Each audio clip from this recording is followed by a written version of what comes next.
Ya. Listo. Hola, buenas noches. Nosotros somos el equipo de Telle Silva, Sadam y Yamili Hernández García Vanessa. y vamos a hablar de la unidad 3, pensamiento, lenguaje y representación. Lenguaje. Los conocimientos en la fisiología del lenguaje son debido a las lesiones cerebrales y efectos que provocan para poder hablar. Esto quiere decir que con algún daño cerebral que se tenga en el hemisferio izquierdo va a provocar una dificultad o daño, o más bien una muy complicada posibilidad de poder hablar o hasta de darse a entender con lo que uno hable. Y en 1997, Devinsky utilizó la estimulación cortical para poder cartografiar y localizar las áreas lingüísticas. Esto quiere decir que gracias a esto pudimos ver en qué partes del hemisferio del cerebro son las partes del habla o cómo funciona. También hay otra fuente que comenta que en la fisiología del lenguaje hay técnicas de neuroimagen funcional, que son el TEP y el RM, que dan la información sobre cómo se procesa el lenguaje. Esto quiere decir que al momento de estar hablando, esto va a poder permitir ver qué áreas del cerebro izquierdo son las que se activan o procesan la información para poder hablar y darse a entender. La lateralización. Es una función de la conducta verbal y es una función lateralizada, ya que hay diversas anomalías lingüísticas que son provocadas por lesiones cerebrales en el hemisferio izquierdo. Y esto también implica que no importa qué brazo se utilice, ya sea si uno es diestro o zurdo, de igual manera todos usamos el hemisferio izquierdo para poder hablar y darnos a entender. La lateralización se puede ver por medio de un procedimiento ultrasónico que mide los cambios que hay en el flujo sanguíneo cerebral. En los hemisferios, el hemisferio izquierdo tiene las funciones perceptivas que son analizar las secuencias de los estímulos y estos estímulos van uno detrás de otro, o sea, van de forma consecutiva y seriada. En el caso del hemisferio derecho del cerebro, sus funciones son para analizar las configuraciones, formas geográficas y espaciales, y estas en el cerebro se encuentran en el mismo espacio y tiempo. La comprensión del habla se comienza con el sistema auditivo, que logra detectar y entender los sonidos, ya que una cosa es entender o escuchar un sonido y otra cosa es poder comprender lo que una palabra o lo que uno está expresando a base de palabras. Esto también se relaciona en cómo uno recuerde las palabras o los sonidos, y esto el cerebro lo permite ver. También con esto de la comprensión del habla vienen trastornos, que uno de esos es la fase de Wernicke, que es un trastorno que provoca una comprensión, perdón, deficiente de la producción del lenguaje y del habla. Esto quiere decir que, un ejemplo como yo, estoy llegando a tartamudar o trabarme. Una persona con afasia de Wernicke tiene dificultades para poder expresar respuestas con verbos o más complicadas. Continúe, por favor, compañera. Gracias. Como lo mencionó, las afasias se encuentran gracias a que existen daños en el cerebro y estos son causados por accidentes cerebrovasculares o un traumatismo cráneoencefálico. Esto se dio gracias a los primeros descubrimientos en estudios del lenguaje. Estos sugirieron que en su mayoría los individuos dependían principalmente del hemisferio izquierdo, como lo menciona mi compañero, ya que esto ahí es en donde se da el procesamiento del lenguaje y esto se relaciona con la gramática, el léxico y la producción fonémica. Su estudio temprano reveló que las lesiones se dan en dos áreas corticales. La primera es en la región frontal lateral y la otra en el lóbulo temporal posterior. Estas son las áreas de Wernicke y Broca.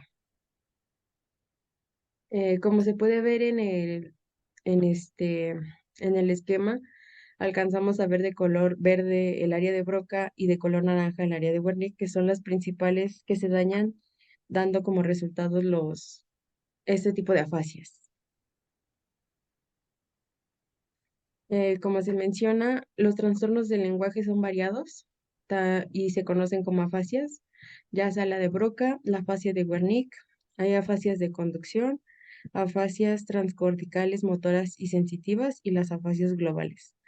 Para los pacientes que presentan afasias de Broca, tienen un habla lenta, con falta de entonación, además de que el paciente posee dificultades para comprender oraciones gramaticales complejas. Para los que poseen afasias de Wernicke, estas pueden hablar espontáneamente, melódicamente y con una velocidad normal. Se compara con los de la afasia de Broca, ya que estos tienen una mejor dicción, por así decirlo, pero presentan dificultades para la elección de palabras con significado. Para los que presentan afasias de conducción, resulta ser esta una lesión en estructuras que interaccionan con las áreas del lenguaje del cerebro, ya que los pacientes pueden comprender frases sencillas, este, y hablan fluidamente que se puede comprender, y sin embargo, no pueden repetir frases correctamente y tampoco pueden unir fonemas de manera eficaz. Los pacientes que presentan afasias transcorticales motoras y sensoriales no hablan con fluidez y, pero pueden repetir palabras largas. Una de las causas de esta afasia se deben o pueden deberse a una desconexión de las áreas del lenguaje de aquellas que inician y controlan el habla espontánea. Para la última afasia, que es la global, esta es una combinación de las primeras tres mencionadas, ya que se pierde la capacidad de comprender el lenguaje, no pueden formular el habla y repetir frases.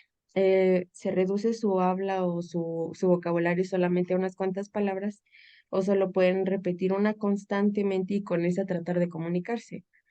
Y muy a pesar de todo eso, los pacientes que tienen esta afasia, se quedan con la capacidad del habla no deliberada y también tienen la capacidad de cantar canciones que se sabían desde antes.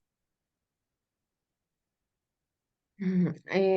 Si bien estas afasias son importantes, no son los únicos trastornos que existen para el lenguaje, ya que también existen otros daños en la corteza temporal izquierda que causan trastornos graves. Representan dificultades para recuperar las palabras sin que se acompañen de problemas de tipo gramatical, fonético o fónico. Por ejemplo, cuando ocurre un daño en el polo del lóbulo temporal izquierdo, esto en el área 38 de Brodmann, el paciente va a presentar dificultades para recordar nombres de lugares especiales, pero no puede recordar nombres comunes. Pasa lo contrario cuando hay un daño en el sector temporal medio izquierdo de las áreas de 20 y 21 de Brodmann, ya que el paciente presentará dificultades para recordar nombres comunes y también los especiales. También existe otra lesión en el sector inferotemporal posterior izquierdo, causando un déficit en el recuerdo de palabras para tipos determinados de ítems, pero no de palabras que tienen significado natural o especial. En el caso de los ítems, puede que no recuerde para qué son las palabras como herramientas o algo así, pero sí puede recordar palabras naturales o especiales, como, no sé, algo que se le ocurra que sea natural, que se pueda ver a Sol, simple vista. Ujú. La que sigue, por favor. De eso, pasamos a trastornos del pensamiento. Este, podemos, mencionar la esquizofrenia, ya que este es un trastorno del pensamiento en donde se presentan alteraciones que pueden ser causadas por predisposiciones genéticas. Este, este tipo de casos se comprenden a nivel de percepción de afecto, ya también de voluntad, de interacción social y de la conciencia de sí mismo.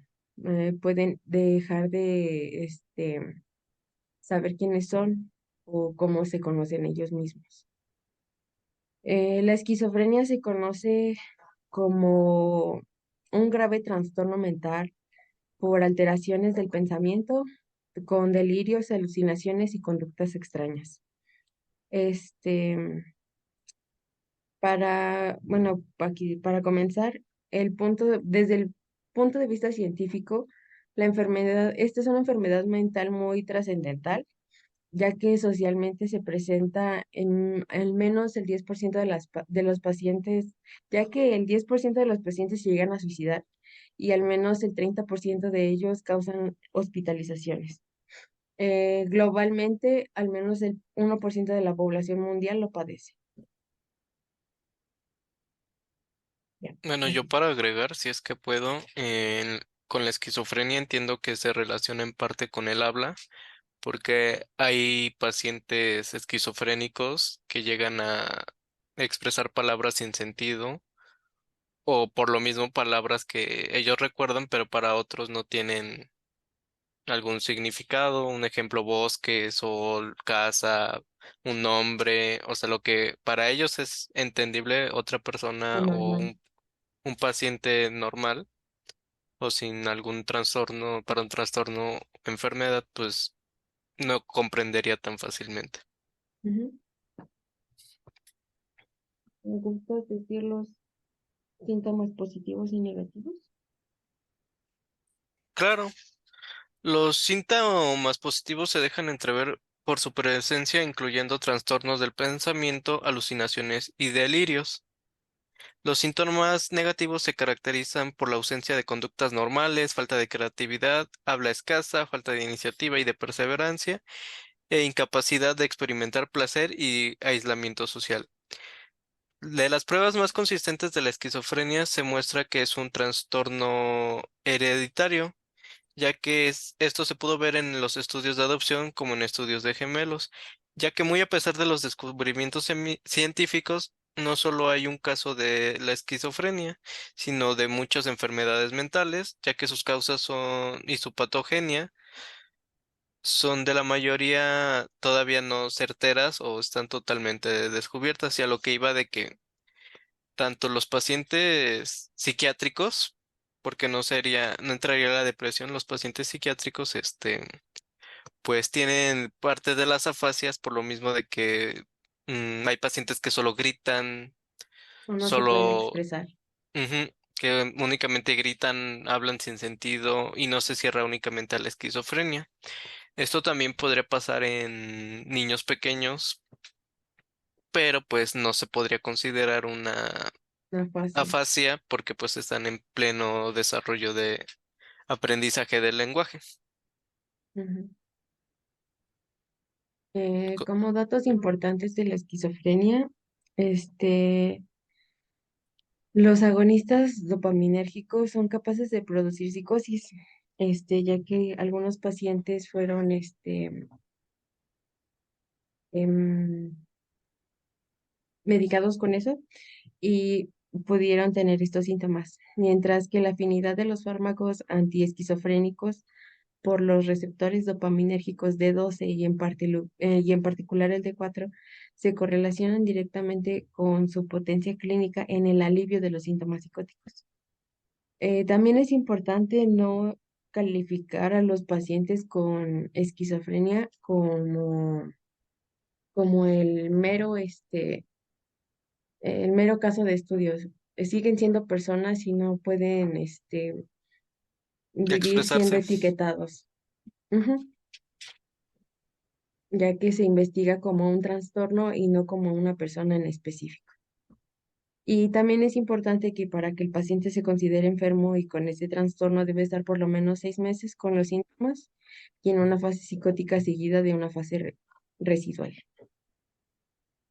Y sería todo. Sería todo. Agradecemos mucho la atención y esto sería todo de nuestra parte y buena noche. Gracias.